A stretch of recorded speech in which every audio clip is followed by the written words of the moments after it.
গ্রামের জেলে রাজু নদীর ধারে দাঁড়িয়ে মাছ ধরছিল।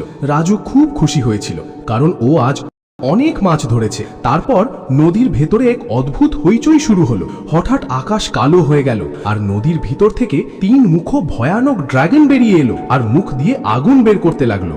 এই সব দেখে রাজু ভয়ে কেঁপে উঠল। ও জান বাঁচিয়ে দৌড়ে সুপার রায়ের ঘরে গেল। ওই সময় সুপার রায় শৌচালয়ে ছিল।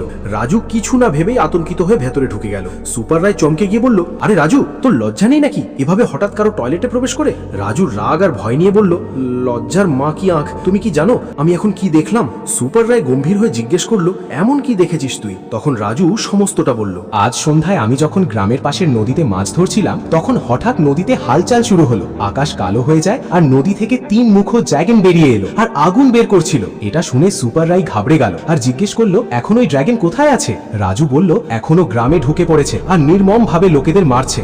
লোক ওকে দেখে পালিয়ে যাচ্ছে, কিন্তু ও আগুন বের করে সবাইকে পুড়িয়ে দিচ্ছে। গ্রামে এখন শুধু মৃতদেহ পড়ে আছে। পুরো গল্পটা শোনার পর সুপার রাই গভীর চিন্তায় পড়ে গেল। তখন ওর একটা বন্ধুর কথা মনে পড়লো, প্রফেসর টোটাল গেমিং, যাকে লোক আজ্জু ভাই বলতো। সুপার রায় দেরি না করে ঘরে গেল, ওর সুপার স্যুট পরলো আর হাওয়াতে উড়ে উড়ে টোটাল গেমিং এর ল্যাবে পৌঁছালো। ওখানেও দেখলো 3 মুখ ড্রাগন আগেই পৌঁছে গেছিল আর লোকেদের মারছিল। তখন একটা গাড়ি এসে ওর কাছে দাঁড়ালো। গাড়ির ভেতর থেকে আওয়াজ আসলো, তাড়াতাড়ি গাড়ির ভিতরে বসো রাইস্টার। সুপার রায় কিছু না ভেবেই গাড়িতে বসে গেল। গাড়ি জোরে চললো আর গ্রামের এক শুনশান এলাকায় পৌঁছালো। যখন সুপার রায় নিচে নামলো তো দেখলো গাড়িতে আর কেউ না, ওর বন্ধু আজ্জু ভাই ছিল। সুপার রাই জিজ্ঞেস করলো, আজ্জু, তুমি কি জানো এই ড্রাগন কোথা থেকে এসেছে? আজ্জু ভাই কেঁদে কেঁদে বলল, এই ড্রাগন আমি তৈরি করেছি। তারপর আজ্জু সমস্ত সত্যিটা বলল। কিছুদিন আগে গ্রাম থেকে দূরে নদীর কাছে পরীক্ষা করছিলাম। আমি খুব খুশি ছিলাম, কিন্তু কিছুই সফল হয়নি। নিরাশ হয়ে ঘরে যেতে থাকলাম। তখন আমি নদীর পাশে একটা ছোট জীব দেখতে পেলাম। ও দেখতে খুব অদ্ভুত ছিল। আমি ওকে আমার সাথে বাড়ি নিয়ে আসলাম। রাতে আমি যখন শুয়েছিলাম,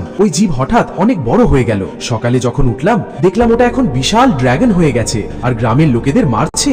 এখন সুপার রায় সমস্তটা বুঝতে পারলো। ও জিজ্ঞেস করলো, ওকে এখন থামানো যাবে কি করে? আজ্জু ভাই বলল, এর জন্য তোমাকে ওই নদীর জল আনতে হবে। সুপার রায় দেরি না করে নদীর দিকে দৌড়ালো। কিছুক্ষণ পর ও নদীতে পৌঁছলো, জল নিল আর ফিরে এলো। ওই জল দিয়ে আজ্জু ভাই ফটাফট একটা অ্যান্টিডিউট বানালো আর সুপার রায়কে দিয়ে দিল। সুপার রায় ওর সুপার শক্তি ব্যবহার করলো আর সোজা ড্রাগনের সামনে গিয়ে দাঁড়ালো। ড্রাগন তখনও লোকেদের নির্মম ভাবে মারছিল। সুপার রায় তাড়াতাড়ি ওষুধটা বের করলো আর ড্রাগনের উপর ছড়িয়ে দিল। ওষুধ পড়া মাত্রই ড্রাগন চিৎকার করলো আর হঠাৎ মিলিয়ে গেল। গ্রাম আবার শান্ত হয়ে গেল।